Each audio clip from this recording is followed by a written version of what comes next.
you're like, I don't know where to put it because the discovery is so bad, on the platforms. No one's going to find it. And it seems like you were like, no, I'm going to go find an audience. I got my database. It's a different approach. And it was so much easier then. And now you're going up against, the 30-something games that release on Steam every day. Yeah. It's like, I feel terrible when somebody says, I've been working on this game and it looks beautiful. It's a beautiful game, right? It's not going to win any awards.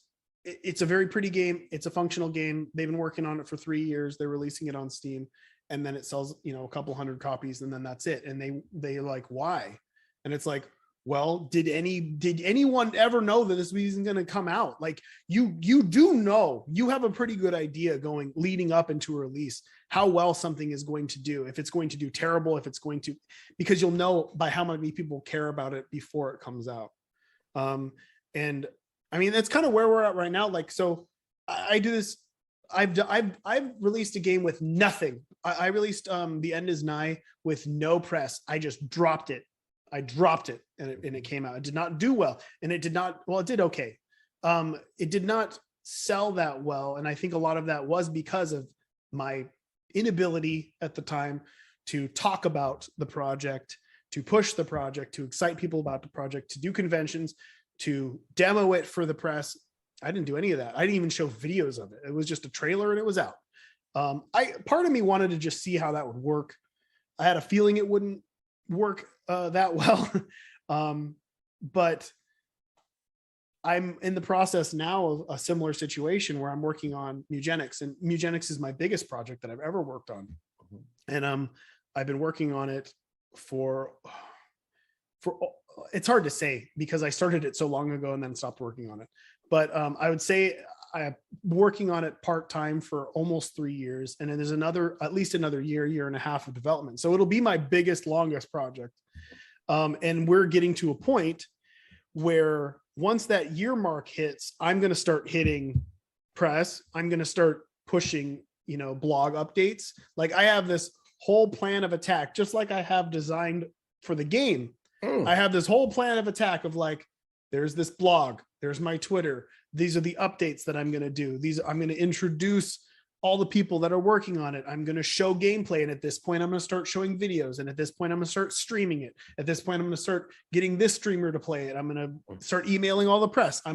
There's this new feature on Steam, which is like a remote play feature where you can actually demo your game for anyone. You just get them an invite to it. You can demo the game. Well, I'm going to be doing that. I'm going to be doing that as much as possible. Wait, so is it like a live Twitch stream? Like take me a step in. It's like, it's the remote play feature. And you could essentially start up your game. And as long as somebody's on your friends list, you could invite them to the game and they take control over your computer or your, same way someone could like an IT person taking over your computer, but for playing the game.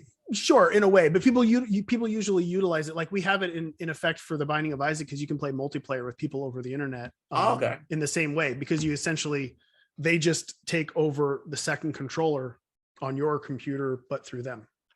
And there's basically no delay. And with Mugenics, it's turn-based, so it doesn't really matter either way. But so I have all this stuff planned out. Yeah? A year countdown to your game, a year countdown. Yeah. I mean, and you would shrink that down depending on how big the project is, right? Sure. So like if you're working on something for 3 months, then for the last week or two, you're going to be pushing press and you're going to be, you're probably going to be talking about it the whole time if people care, right? But, there's also like, well, how do you make people care? Well, I make people care by showing them how much I care, about what I'm working on. And I'm honest about that. Even about the stuff that's hard. Like if I want to bitch about it and be like, oh, this is fucking grueling, I put myself out there and I just say, this is what's going on. And here's an update. I think putting that out there is important. Showing little clips on Twitter or whatever your choice of social media to get to whoever cares. But it may take a few games. It may take many games. It may take many games for enough people to care to matter.